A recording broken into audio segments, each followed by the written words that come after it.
Almost ஒரு 1000 community நான் பார்க்குறேன். தமிழ், தெலுங்கு, கன்னடம், மலையாளம்.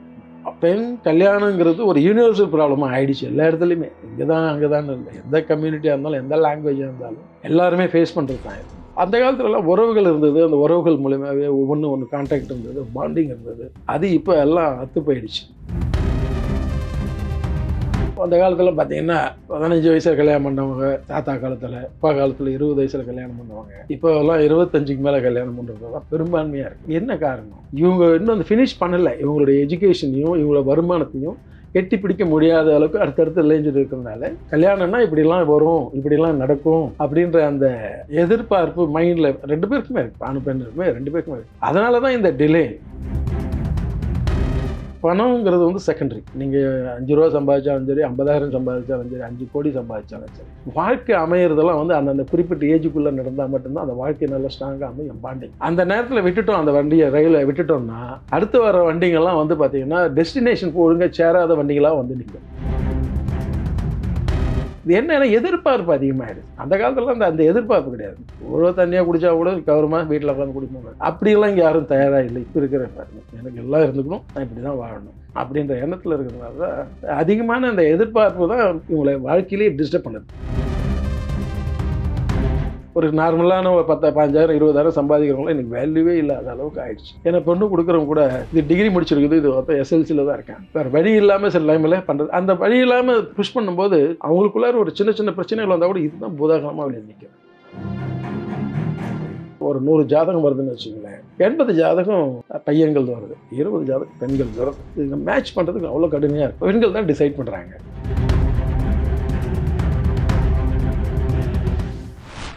பௌத்தமிழா பார்வையாளருக்கு வணக்கம். முகூர்த்த மாலை திருமண தகவல் மையம் ராஜா செல்லப்பா அவர்கள் நம்முடன் இருக்கிறார். அவருடன் பேசலாம். வணக்கம் சார். வணக்கம் சார். வணக்கம் சார். மாப்பிள்ளைகளுக்கு பெண் கிடைக்கிறது ஒரு பெரும் பிரச்சனையா இருக்கு. இதனால திருமணம் தள்ளி போகுது. சிலருக்கு 60 வயசு 50 வயசு தாண்டியும் பெண்ணு கிடைக்காம அவங்க திருமணம் ஆகாமலே இருக்கிறாங்க அப்படிங்கிற மாதிரி செய்திகள்லாம் வருது. இது தொடர்பாக பிராமண சமூகத்தில் இந்த பிரச்சனை எப்படி இருக்கு அப்படின்னு சுகவனம் நடராஜன் அப்படிங்கிறவரை நாங்கள் ஒரு பேட்டி எடுத்தோம். அது மாதிரி கொங்கு பகுதியில் இது எப்படி இருக்கு அப்படின்னு எழுத்தாளர் வெங்கட்வானா பேட்டி எடுத்தோம். இந்த 2 வீடியோக்கள்லையும் பார்த்தீங்கன்னா கீழே வர்ற கமெண்ட்ஸில் இந்த குறிப்பிட்ட 2 சமூகத்தில் மட்டும் இல்லை, இது எல்லா சமூகத்திலையும் இருக்கு. ஸோ நீங்கள் ஒரு திருமண தகவல் மையம் குறிப்பாக எல்லா சமூகத்துக்கும் நடத்திட்டு இருக்கீங்க. கேரளா, தமிழ்நாடு, ஆந்திரா, கர்நாடகா 4 மாநிலங்களையும் வர கவர் பண்ணுறீங்க. அதனால் நீங்கள் ரொம்ப ஆழமாக அந்த பிரச்சனையை பக்கத்துலேருந்து பார்க்குறதுனால உங்களுக்கு இன்னும் நிறைய தெரிஞ்சிருக்கலாம். நீங்கள் எப்படி பார்க்குறீங்க சார்? எந்த அளவுக்கு இந்த பிரச்சனை இருக்குது? உண்மையிலே இந்த பிரச்சனை உண்மைதான். நீங்கள் சொல்கிறது 100க்கு 100 உண்மைதான். எல்லாத்துக்கும் காரணம் என்னன்னா அதிகமாக படிச்சிடுறாங்க. முன்னாடியெல்லாம் இப்போ எங்களுக்கெல்லாம் கல்யாணம் ஆகிற காலத்தில் அந்த அளவுக்கு பெரிய படிப்பு பொண்ணுக்கும் பையனுக்கும் அவ்வளோ இல்லை. படித்தவங்க ஒரு 40%னா மிச்சம் 60% மிடில் இதில் தான் இருப்பாங்க. 80% நல்லா படிச்சிடுறாங்க, பொண்ணாகட்டும் பையனாகட்டும். கம்பேர் பண்ணும்போது பையன் பொண்ணு அப்படின்னும்போது பொண்ணுங்க அதிகமாகவே படிக்கிறாங்க. ஏன்னா எந்த விதமான டிஸ்ட்ராக்ஷன் கிடையாது. இயற்கையாகவே அது கடவுள் கொடுத்த ஒரு கூட என்னென்னா பெண்கள் அதிகமாக நல்ல படிப்பில் ஒரு நல்ல சூட்டியாக இருப்பாங்க. பையன்களுக்கு என்னென்னா நிறைய டைவர்ஷன், கொஞ்சம் துணிச்சலும் உண்டு. வெளியில் சுற்றுற பழக்கமும் பசங்களுடைய ஃப்ரெண்ட்ஷிப்பு பார்க்குறதெல்லாம் ஒரு அட்ராக்ஷன் அதெல்லாமே. அதனால் இவங்களுக்கு மைண்ட் டைவர்ஷன் அதிகமாக இருக்கிறதுனால 60% படிக்கிறாங்க, மிச்சம் 40% அதில் கொஞ்சம் பின்தங்கிடுறாங்க. ஸோ இந்த சூழ்நிலையில் அவங்களுக்கு என்னன்னா இப்போல்லாம் முன்னாடியெல்லாம் பார்த்திங்கன்னா 5 குழந்தை, 6 குழந்தை, 7 குழந்தை இப்படி தான் டசன்லாம் இருந்த காலத்தில். எங்கள் அப்பா காலத்துலலாம் பார்த்தீங்கன்னா 12 பேர் 13 பேர் இருப்பாங்க ஒரு குடும்பத்தில். பிரசவம்லாம் வீட்டில் ரூம்லேயே வச்சு பார்த்துக்குவாங்க. பந்தங்கள் நிறைய அப்போல்லாம். அந்த கம்பேரிசன் வரும்போது பார்த்திங்கன்னா இப்போது ஒரு குழந்தை, ரொம்ப சில பேர் தான் 2 குழந்தை. இதில் வளரும்போது ஒரு பொசிசிவ்னஸோடு தான் வளர்றாங்க. எல்லாம் எனக்கு தான் சொல்லி வரும்போது எல்லாமே எனக்கு தான் அப்படின்னு. ஒரு 90 கிட்டில் இப்படி இருக்குது. இப்போ 2000 கிட்டுக்கெல்லாம் பார்த்தீங்கன்னா இன்னும் கொஞ்சம் அட்வான்ஸ்டாக போகிறாங்க. இப்போ ஜென் கிட்டுங்கெல்லாம் பார்த்தீங்கன்னா ரொம்ப அட்வான்ஸ்டாக இருக்காங்க. அவங்களுக்கெல்லாம் இன்னும் ஃபியூச்சரில் கல்யாணங்கிறது இந்த மாதிரி இருக்கும் அப்படின்றத நினச்சி பார்க்கவே பயமாக தான் இருக்குது. ரேஸில் ஓடக்கூடிய குழந்தைகளாக இன்றைக்கி மாற்றப்பட்டிருக்கு. எது கிடைச்சாலும் நமக்கு தான் கிடைக்கணும் அப்படின்ற ஒரு எண்ணம் மனசில் விதைஞ்சிச்சு. அதனால் சாக்ரிஃபைஸ் பண்ணுறதுக்கு தயாராக இல்லை இந்த ஜென்ரேஷன். எல்லாமே எனக்கு தான். அப்படி கிடைக்கலன்னா ரொம்ப எக்ஸ்ட்ரீம் மென்டாலிட்டிக்கு போயிடுறாங்க. அப்பா அம்மாவால் கண்ட்ரோல் பண்ண முடியாத ஒரு நிலைமை.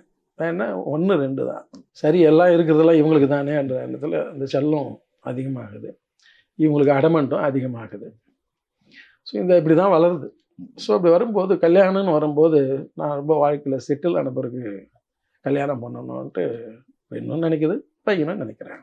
அந்த பயம் வருது. அதுக்கு ஏற்ற மாதிரி மீடியாக்கள்லையும் கல்யாணம்னா கால் கட்டு இப்படின்ற ஒரு இன்டைரக்டாக நெகட்டிவ் மைண்டில் வச்சு அதை இன்ஜெக்ட் பண்ணிக்கிட்டே இருக்கிறாங்க. சீரியலாக இருந்தாலும் சரி, சினிமா ஆனாலும் சரி.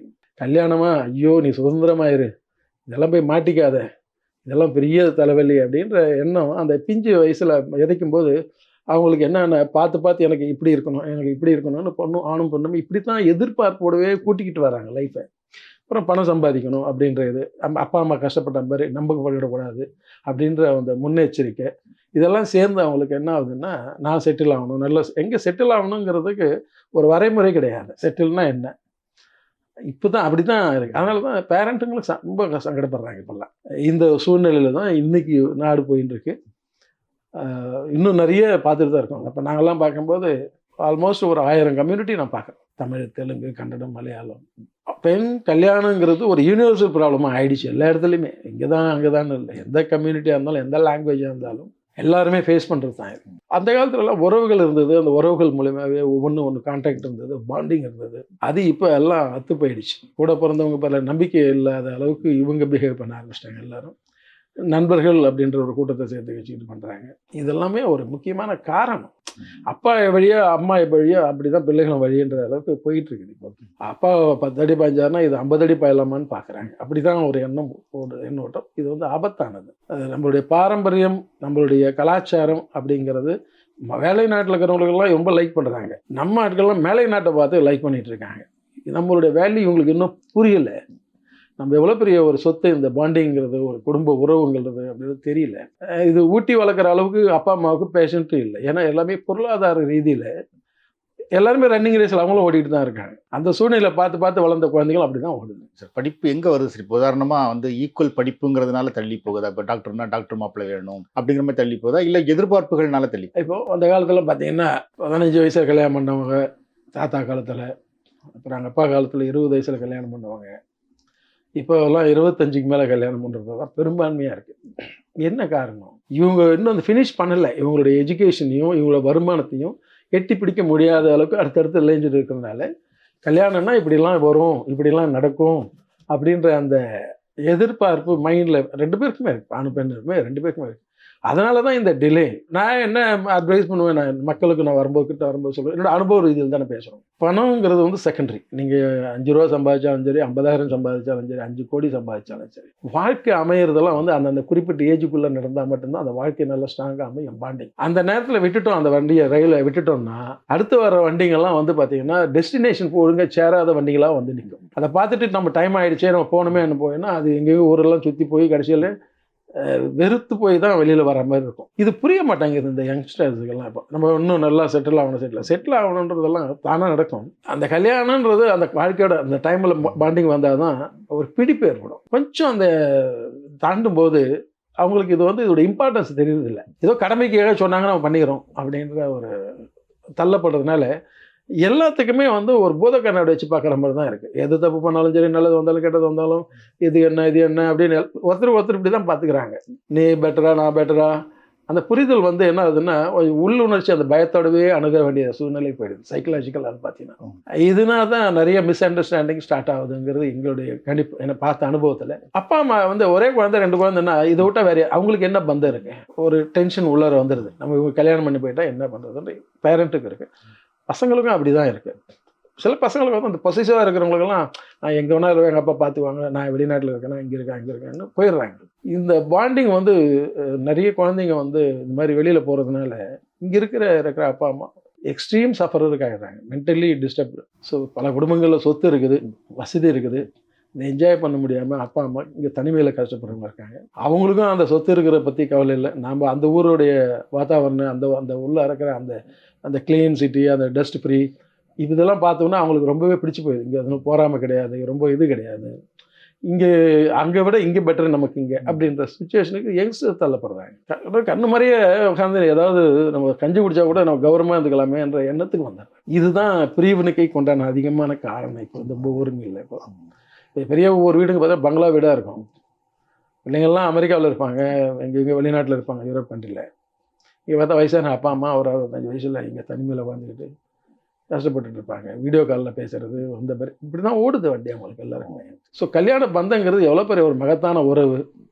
ஒரு மனுஷன் பிறக்கிறாருன்னா அது பள்ளி பருவம், அதுக்கு முதல்ல குழந்தை பருவம், அதை பள்ளி பருவம், அப்புறம் காலேஜ் படிக்கிறது, டீனேஜ் அதெல்லாம் தாண்டி அதுக்கப்புறம் ஒரு ஜாபு, அதுக்கப்புறம் ஒரு வேலை, கல்யாணம், அப்புறம் ஒரு நல்ல ஒரு செட்டில்டு லைஃபு, அதுக்கப்புறம் மறுபடியும் ஒரு குழந்தைகள், அந்த குழந்தைகளை மறுபடியும் உருவாக்குறது ஒரு சைக்கிள். இந்த சைக்கிளை தான் ஜென்ரேஷன் பை ஜென்ரேஷனாக இந்த பூமி பார்த்துன்னு செஞ்சுட்டு இருக்குது. இது ஒன்றும் புதுசாக ஒன்றும் பண்ண போகிறது இல்லை. இது என்னன்னா எதிர்பார்ப்பு அதிகமாகிடுது. அந்த காலத்துல அந்த எதிர்பார்ப்பு கிடையாது. இவ்வளோ தண்ணியாக குடிச்சா கூட கவர்மா வீட்டில் உட்காந்து குடிப்போம். அப்படியெல்லாம் இங்கே யாரும் தயாராக இல்லை. இப்போ இருக்கிற எனக்கு எல்லாம் இருந்துக்கணும், நான் இப்படி தான் வாழணும் அப்படின்ற எண்ணத்தில் இருக்கிறதுனால தான் அதிகமான அந்த எதிர்பார்ப்பு தான் இவங்களை வாழ்க்கையிலேயே டிஸ்டர்ப் பண்ணுது. சார், இந்த எதிர்பார்ப்பு சின்ன மீது எந்த பக்கம் அதிகமாக இருக்கும்? அதான் மாப்பிள்ளை சைடு அதிகமாக இருக்கா, பொண்ணு சைடு அதிகமாக இருக்கா? இப்போ பெண்கள் வந்து பார்த்தீங்கன்னா ஆண்களை விட என்னுடைய அனுபவத்தில் வரக்கூடிய டாட்டாஸ் வச்சு நான் சொல்கிறேன், படிப்பில் கொஞ்சம் அதிகமாக தான் இருக்காங்க, சம்பளத்துலேயும் அதிகமாக தான் இருக்காங்க. இதில் ஒரு 20% பசங்க நல்லா ஆயிடலாம், நல்லா சம்பாதிச்சுட்டு இருக்காங்க. மிச்சம் இருக்கிற பேலன்ஸு ஒரு 40% வந்து ஆவரேஜ் லெவலில் தான் இருக்காங்க. இதை விட இன்னும் கொடுமை என்னென்னா, இந்த 15,000 10,000 20,000 சம்பாதிக்கிற ஆண்களுக்கு வந்து கல்யாணங்கிறதுக்கு அவ்வளோ கஷ்டப்படுறாங்க. அவங்களுக்கு மேட்சிங்கே கிடைக்க மாட்டேங்குது. ஏன்னா இப்போ பெண்கள் எல்லாரும் முன்னகெல்லாம் வந்து பார்த்தீங்கன்னா SLCR படித்து நிறுத்தினவங்களாம் கிராமத்திலே உண்டு. இப்போ அப்படி கிடையாது. நல்ல கிராமத்திலே இப்போ நல்ல டபுள் டிகிரி அப்படி தான் போயிடுச்சு. இந்த சூழ்நிலையில் அவங்களுக்கு மேட்சிங் வரும்போது பசங்களுக்கு பொதுவாகவே அந்த ஒரு இந்த கிரெட்ஜ் இருக்கும் இல்லையா, என்னோட கொண்டாட்டி அதிகமாக சம்பாதிச்சிட்டா இவங்க தாங்க மாட்டாங்களே மனுஷன் பசங்க. அந்த பொசிசிவ்னஸ் இருக்கே, இதுதான் அந்த வளர்க்கும் போதே அப்படி தானே வராங்க.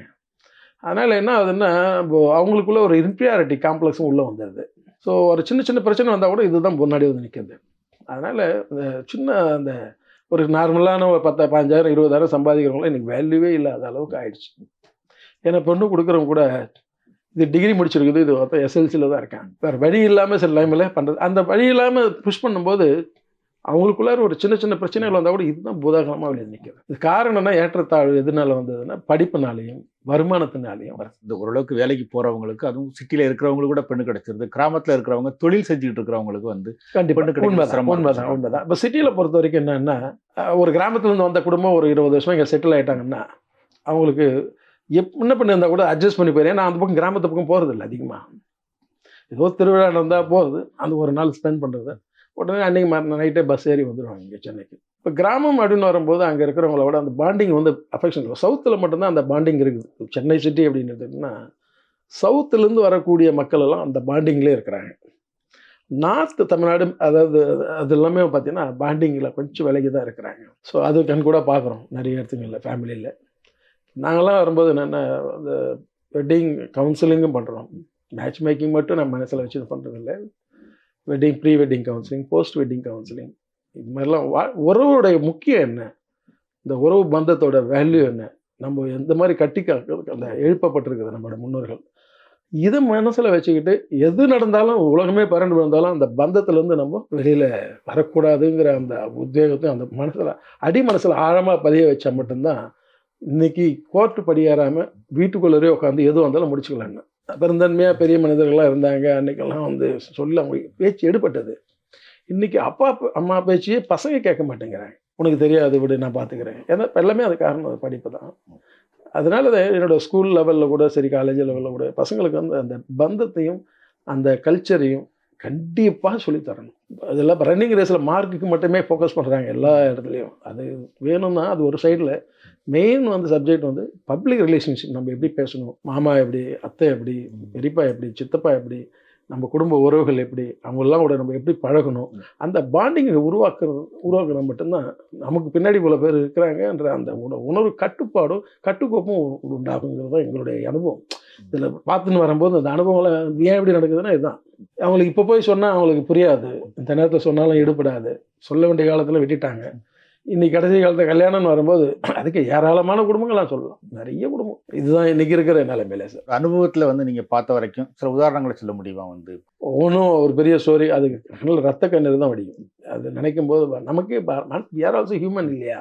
நானும் 2 குழந்தைகளுக்கு அப்பாவாக இருக்கேன். ஒரு 100 ஜாதகம் வருதுன்னு வச்சுங்களேன், 80 ஜாதகம் பையன்கள் வருது, 20 ஜாதகம் பெண்கள் வருது. இதுக்கு மேட்ச் பண்ணுறதுக்கு அவ்வளோ கடுமையாக இருக்குது. பெண்கள் தான் டிசைட் பண்ணுறாங்க இப்போத்துக்கு. பெண்கள் தான், அப்பா அம்மா கூட கிடையாது. அது படித்த இடத்துல அந்த கிரீமி லேயர் இருக்காங்களே அதெல்லாமே பெண்கள் தான் டிசைட் பண்ணுறது. ஸோ 80% 20% தான் வருதுன்னா அந்த அளவுக்கு பெண்கள் வந்து பிறப்பு விகிதம் குறைவாக பிறப்பு விகிதம் அது கொஞ்சம் அதிகமாக தான் இருக்குது. இப்போ நம்மளாம் ஓட்டு போட்டீங்கன்னா கூட பார்த்தீங்கன்னா கூட கவர்மெண்ட் கொடுக்குற ரிப்போர்ட்டில் பார்த்தீங்கன்னா கூட ஆண்களோட பெண்கள் தான் ஜாஸ்தி. இல்லை பெண்கள் ஆண்களோட பெண்கள் ஜாஸ்தியாக இருக்காங்க. ஆனால் ஜாதகம் குறைவாக வருதுங்கிறதுக்கு என்ன காரணம்? இந்த ஜாதகம் குறைவாக வர்றதுக்கு காரணம் என்னென்னா இவனுக்கு செட்டில் ஆகலையே, வாழ்க்கையில் இன்னும் சம்பாத்தியத்தை கட்டி பிடிக்க முடியாமல் தான் இருக்கிறானே, தள்ளி தள்ளி போடுறானே பையன். அவனுக்கு மனசாட்சின்னு ஒன்று இருக்குதே, ஐயோ நான் இந்த சம்பளத்தில் வச்சு நான் எப்படி நான் காப்பாற்றுவேன், எனக்கு சாப்பிட்றதுக்கே ரொம்ப திண்டாட வேண்டியதாக இருக்குது. இன்னொரு பொண்ணையும் கட்டி வச்சுட்டு அது கௌரவமாக நடத்தணும், இல்லைன்னா எனக்கு மரியாதை இருக்காது அப்படின்ற அச்ச உணர்வு பசங்களுக்கு கண்டிப்பாக இருக்குது. அந்த காலத்தில் அப்படி கிடையாது. அப்படியே பயந்தா கூட நான் இருக்க பார்த்துப்பா போ இதெல்லாம் பண்ணிக்கலான்ற அந்த ஒரு துணிச்சலான ஒரு தைரியம் கொடுத்தாங்கன்னு வச்சுக்கோங்க, இவன் இறங்கிடுவான் பையன். அது கொடுக்கறதுக்கு இன்னைக்கு யாரும் இல்லை. அப்படி சொன்னாலும் ஏற்றுக்கிற அளவுக்கு இவங்க மனதளவு வளரல. அதுதான் இது ஒரு பக்கம். இன்னொரு அடுத்த ஒரு கேஸ்லாம் பார்த்தீங்கன்னா நம்ம என்ன சொன்னாலும் அவங்களுக்கு அது ஒரு 6 வருஷமா 7 வருஷமா அது வேணான்னு ஒதுக்கிட்டு கடைசியில் இன்னைக்கு இப்போ வராங்க மறுபடியும் உனக்குன்னு தள்ளி தள்ளி போயிட்டு தான் இருக்கேன். எப்பவுமே வந்து எதுக்கு வேண்டாம்னு அவங்களுக்குள்ளார ஏதோ ஒரு மனசுல அது வெளியில சொல்லவும் மாட்டாங்க. அவங்கெல்லாம் என்ன பண்றது, தவிர்த்துக்கிட்டே இருக்குது. எல்லாம் நல்ல நல்ல அலைன்ஸ்லாம் வந்திருக்கோம். அது எல்லாமே தவிர்த்து அந்த அம்மா வந்து அவ்வளோ கதறி எழுதாங்க. அப்பா இல்லை, அந்த அம்மா மட்டும்தான் கார்டியன்னு. அதுவும் ஒரே பொண்ணு தான். பொண்ணு வந்து லெக்சராக இருக்குது காலேஜில். கடைசியில் இவ்வளோ தூரம் பண்ணி காரணம் என்னென்னா பெரியவங்களுக்கும் சொல்கிறதுக்கு பயமாக இருக்குது. ரொம்ப ஓரளவு தான் ஃபோர்ஸ் பண்ண முடியுது. அந்த அளவுக்கு முன்னாடியெல்லாம் ஒரு 25 வருஷத்துக்கு முன்னாடியெல்லாம் அப்பா அம்மா ஃபோர்ஸ் பண்ணுவாங்க, பயந்து பசங்க கேட்டிருந்தாங்க. இப்போது பொண்ணுங்க தான் ரொம்ப ரொம்ப இதுவாக இருக்காங்க. பையனும் பொண்ணு ரெண்டு பேருமே ஈக்குவல். பையங்களை வந்து பார்த்தீங்கன்னா இப்போ நிறைய ஃபாரினுக்கு போகிறாங்க, எங்கேயாவது தேடி போடணுன்ட்டு. இப்போ அந்த சம்பளம் இங்கேயே கிடைக்குது. நம்ம ஊரிலே நீங்கள் வெளியில் போய் 4 லட்ச ரூபா சம்பாதிது, இங்கே 2 லட்சம் சம்பாதிது, அதோட இது பெட்டர்னு வருது. ஸோ அங்கே போனோடனே அவர் தனிமையில் உட்காந்து குக் பண்ணணும், எல்லாம் சாப்பிட்ணும்.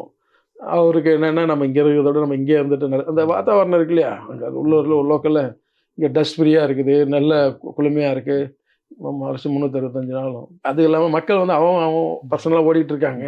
அடுத்தவங்க என்னை பற்றியெல்லாம் அவங்களுக்கு எது கிடையாது. இங்கே இருந்தால் போகாமல் இவர் அண்ணன் இருப்பார், தம்பி இருப்பார், அவரும் மச்சான் இருப்பார். இந்த ஒரு எண்ணத்தில் தான் அவங்களுக்கு எல்லாரும் ஒரு எதிர்ப்பு உணர்வு உள்ளே வந்துடுது. இவங்ககிட்டேருந்து நம்ம தனியாக போய் எங்கேயாவது வாழணுன்ற அந்த எண்ணத்துக்கு போகிறாங்க. அது வந்து வரும்போது அலைன்ஸ் கிடைக்கிறதும் கஷ்டமாக இருக்குது. இப்போ நம்ம முன்னாடிலாம் வந்து ஃபாரின் கொடுக்குறது ஒரு ஃபேஷனாகவும் இருந்தது ஒரு காலத்தில். இப்போ ஃபாரின்னாலே ரொம்ப யோசிக்கிறாங்க மக்கள். ஏன்னா இவங்க வச்சுக்கிறதே ஒரு பிள்ளைங்க தானே, ஒரு குழந்தைய வச்சுட்டு நம்ம வெளியில் கொடுத்து நம்ம என்ன பண்ணுறது இங்கே அப்படின்றது தானே எல்லாருக்குமே இருக்குது. இது அப்பா அம்மா சொல்கிறதுனால இல்லை, பெண்களே இப்போ வந்து பேரண்ட்டுங்களை கவனிக்க ஆரம்பிச்சிட்டாங்க. எனக்கு அந்த ரைட்ஸ் இருக்குது, உரிமை இருக்குது அப்படின்னு. முன்னெல்லாம் பையங்க இருப்பாங்க, நம்ம ஊரில் சொல்லுவாங்க இல்லையா, ஒரு பிள்ளைய பார்த்தா 1 கிலோ சோறு, 4 பிள்ளை பார்த்தா நடுத்தரில் சோறும்பாங்க. இன்றைக்கி அதெல்லாம் வந்து உண்மையாகிட்டு இருக்கு. இந்த ஒரு பிள்ளைய பார்த்தவங்க என்ன பண்ணுறாங்க, பேரண்ட்டுங்களை கவனிக்கணும்னு பையனும் பொண்ணும் எல்லாமே அப்படி தான் வராங்க. 4-5 பசங்க இருக்கிற இடத்துங்களில் இப்போது சண்டை சச்சோ, அவர் பார்த்துவார் இவர் பார்த்துவார்னு ஆளாளுக்கு பிரிஞ்சு தனியாக போய் உட்காந்துடுறாங்க. இது இன்னைக்கு கண்கூட பார்க்குறோம் சில இடத்துங்களில். அதையும் ஒரு இது இருக்குது. சொத்து இதெல்லாம் வாங்கி எழுதின பிறகு நடுத்தரில் விட்டுறவங்கள குடும்பம் பார்த்துருக்கோம். எல்லாத்துக்கும் காரணம் மனிதாபிமானம் கொஞ்சம் இடத்துல ஓட்டிங்கிறதுனால வண்டி ஓடுது. முன்ன இருந்த மனிதாபிமானத்தோட இப்போ இருக்கிற மனிதாபிமானம் கொஞ்சம் குறைவாக தான் இருக்குது. மாப்பிள்ளைகளுக்கு பெண் கிடைக்க மாட்டேங்குது அப்படிங்கிறது ஒரு பிரச்சனை இருக்குது. அது மாதிரி பெண்களுக்கு மாப்பிள்ளை கிடைக்கிறதும் ப்ராப்ளமாக இருக்கா? கண்டிப்பாக. ஏன்னா வந்து பெண்கள் வந்து இப்போ உதாரணத்துக்கு சார் எல்லாமே இன்கம் வச்சு பேசுகிறாங்க சார். எல்லாருமே படிப்பு, இன்கம். பெண்களுக்கும் அந்த எதிர்பார்ப்பு இருக்கு இல்லையா, அவங்களும் மனுஷங்க தானே. இப்போ நான் இந்த அளவுக்கு கஷ்டப்பட்டு படித்து நான் சம்பாதிக்கிறேன், என்னை விட எங்கள் வீட்டுக்காரர் வந்து நல்லா இருக்கணும், பேரண்ட்டுங்களுக்கு கவனிக்கிற அளவுக்கு ரொம்ப இம்பார்ட்டன்ஸ் எடுக்க ஆரம்பிச்சிட்டாங்க. நிறைய இடத்துங்களில் அப்பா அம்மா பேரில் ரொம்ப பாசத்தோடு வராங்க. அது பெருமைக்குரிய விஷயம். பையங்களுக்கு முன்னுதாரணமாகவே பெண்கள் தான் இருக்கிறாங்க. இப்போது பையங்க வந்து பார்த்திங்கன்னா வெளியில் ஃபாரின் போகிறவங்க ஒரு 20%ன்னு வச்சுங்களேன். மற்றவங்கலாம் வந்து இங்கே தான் சாஃப்ட்வேரில் பண்ணுறேன், சம்பளமும் இங்கேயும் கூடுதலாக கிடைக்க ஆரம்பிச்சிடுது. நம்ம நிறைய பேர் ஏஐலாம் வந்ததுனால அப்கிரேட் பண்ணிக்கிட்டு நிறைய பேர் போகிறாங்க. இவங்களுக்கு பொறுத்த வரைக்கும் என்னென்னா, எனக்கு ஒரு இழுக்கு ஈக்குவலாக இருந்தாலும் போதும், இல்லை என்னோட கொஞ்சம் அதிகமாக இருந்தால் ரொம்ப சந்தோஷம், இதோட கம்மியாக இருந்தால் ஃப்யூச்சர் வாழ்க்கையை வந்து தடம் பொருளுமேன்ற அச்ச உணர்வு தான் அவங்களுக்கு. ஏன்னா என்னால் ஆண்களை பொறுத்த வரைக்கும் என்னென்னா, அந்த இன்ஃபீரியாரிட்டி காம்ப்ளெக்ஸ் எந்த நேரத்தில் தலை தூக்கணும்னு தெரியாது.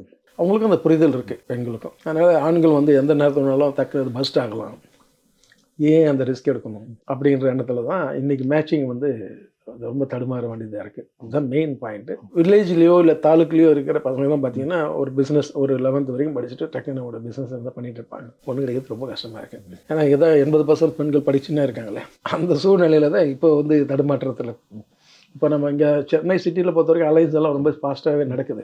இதே நீ டிஸ்ட்ரிக்ட்லேயோ தாலுக்குலேயோ வில்லேஜையோ அப்படி போனால் ரொம்ப தடுமாற்றமாக இருக்குது. அங்கே வந்து பார்த்திங்கன்னா படித்தவங்கெல்லாம் சிட்டிக்கு வந்துடுறாங்க, இல்லை ஃபாரின் போயிடுறாங்க. அந்த லோக்கலில் இருக்கிற இன்கம் வச்சு தம்பி தான் அங்கே இருக்கிறாங்க. இப்போ அந்த இன்கம் வந்து போகாது சூழ்நிலை தான் இன்றைக்கி ஃபேஸ் பண்ணுறோம். அதனால தான் அந்த மேட்ச் மேக்கிங்கில் வரும்போது ரொம்ப தடுமாற்றம் வந்து இதுதான். நம்ம வந்து மேட்ச் மேக்கிங்னாலே இந்த ஆன்லைனில் பண்ணுறது சிட்டியில் பார்க்குறது இதுதான் மேலோட்டமாக தெரியுது. நீங்கள் ஒரு தாலுக்குக்கு போனீங்கன்னா 35 வயசு 40 வயசு வரைக்கும் கல்யாணம் ஆகாத பசங்கள்லாம் நிறைய இருக்காங்க. அவங்களுக்கு அது கனவாகவே போயின்னு இருக்குது. இப்போ மேரேஜ்ன்றது பெண்கள் எங்கே வேணாலும் மூவ் ஆயிடுறாங்க. ஹாஸ்டல் இருக்க படிக்கலாம், போகலாம், அங்கே எதாவது வேலை செய்யலாம், அடுத்து மூவ் ஆகினே இருக்காங்க. பெண்கள் வையங்க வந்து தான் தேக்கமாக இருக்குது. அந்த ஊரை விட்டு வெளியில் போக முடியாது. ஏன்னா சொத்து இருக்கும், வீடு இருக்கும், அப்பா அம்மா இருக்கிறாங்க.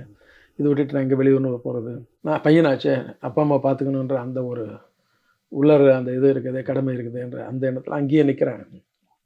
படிப்பு தான் அவங்கள எல்லாமே டிசைட் பண்ண வைக்கிது. படித்தவங்க சிட்டிக்கு போயிடுறாங்க, அதுவும் நல்லா படித்தவங்க ஃபாரின் போயிடுறாங்க. மிடில் இருக்கிறவங்க தான் இந்த சஃபரர் ஜாஸ்தி. பசங்களை விட அதிகமாக பெண்கள் தான் வந்து அதிக குவாலிஃபிகேஷனோடவும் நல்ல வேலையிலையும் நல்ல சம்பளம் எல்லா கம்யூனிட்டிலையும் respect of any community maximum. இது இந்த கம்யூனிட்டி அந்த கம்யூனிட்டிலாம் இதில் பெருசாக பார்க்க முடியாது. எல்லா கம்யூனிட்டிலையும் எல்லா லாங்குவேஜ்லையுமே இந்த பிரச்சனை இருக்குது. இது எப்படி தான் அது தீர்வாகுது? கல்யாணமே ஆகாமல் இருக்கு. அதுக்கு தான் தீர்வுன்றதுக்கு ஆன்லைனில் வரக்கூடிய நிறைய பேர் வந்துட்டு இருக்காங்க, பிளேயர்ஸ் நிறைய இருக்காங்க. இண்டிவிஜுவலாக பண்ணுறவங்க இன்றைக்கி ஒரு 10,000 பேர் இருக்காங்கன்னு வச்சுக்கோங்க. தமிழ்நாட்டில் 4 தெருக்கு ஒரு கண்டிப்பாக ஒரு ஜோசியர் இருப்பார், ஒரு மேட்ரிமோனி பண்ணுறவங்க இருப்பாங்க. இவங்களுக்கெல்லாம் வந்து என்னென்னா ஒரு சர்வீஸ் மைண்டில் பண்ணுறத விட கமர்ஷியல் ஆங்கிளில் தான் எல்லாமே ஃபீல் பண்ணுறாங்க. இது கண் கூட நடக்கிற ஒரு பக்கம். நாங்கள்லாம் ஒரு ப்ரொஃபஷ்னலாக நான் ஒரு 40 இயர்ஸு ஒரு இண்டஸ்ட்ரியில் இருந்துட்டு நான் இந்த மேட்ரிமோனி சப்ஜெக்ட் வரும்போது ரொம்ப இதெல்லாமே கொஞ்சம் வெளியில் எங்களுக்கெல்லாம் ஷாக்கிங்காக தான் அந்த பிகினிங்கில். எல்லாருமே வந்து கலெக்ஷன் அப்படின்னு அந்த டார்கெட்டை வச்சு மூவ் பண்ணிகிட்டு இருக்கிற இந்த பிஸ்னஸில் சர்வீஸ் ஓரியன்டன்றது வந்து ரொம்ப ரேர். நம்ம அதில் வந்து ரொம்ப பிரதானமாக அதை பண்ணி அதை கொண்டு வர முயற்சி பண்ணிகிட்டு இருக்கோம் ரொம்ப ஸ்ட்ராங்காக. 1-to-1 நம்ம வந்து அவங்களுடைய புரிதல் எந்த மாதிரி இருக்குது, எந்த ஸ்டேட்டஸில் இருக்காங்க, இவங்களுக்கு எதை மாதிரி கொடுத்தா நல்லாயிருக்கும், இது நம்ம பர்சனலைஸ்டு சர்வீஸ் ஹேண்டில் பண்ணால் மட்டும்தான் இது நல்லாயிருக்கும். சர்வீஸ் ஓரியன்ட் ஆக்டிவிட்டீஸ் இது. அதுக்கப்புறம் கவுன்சிலிங் இருக்குது. ஏன்னா அவங்களுக்கு தெரியாது டிசைட் பண்ணும்போது டிசைடிங் அத்தாரிட்டி சில பேர் பெண்களுக்கோ பையங்களுக்கோ இல்லை பேரண்ட்டுங்களுக்கோ கூட குழப்பமாக இருக்கும். ஏன்னா இதை பார்த்து ஒரு 20, 30, 50 பார்த்து இவங்களுக்கு உள்ள டயர்டாக இருப்பாங்க. டிசிஷன் மேக்கிங் வரும்போது தடுமாற்றம் இருக்கும். ஸோ அப்போ அந்த நேரத்தில் நம்ம 1-to-1 உட்காந்து இதில் என்னென்னலாம் இருக்குது, இதெல்லாம் மைனஸ் பாயிண்ட், இதெல்லாம் ப்ளஸ் பாயிண்ட்டு, இது டிசைட். ஏன்னா வாழ்க்கைங்கிறது அந்த ஓடக்கூடிய பஸ் மாதிரி. அந்த நேரத்தில் அதை விட்டுட்டோம் அப்படின்னா மறுபடியும் அது கிடைக்கிறது சில பேருக்கு கிடைக்கும், சில பேருக்கு கிடைக்காது, நிறைய இடத்துல கிடைக்கிறது இல்லை.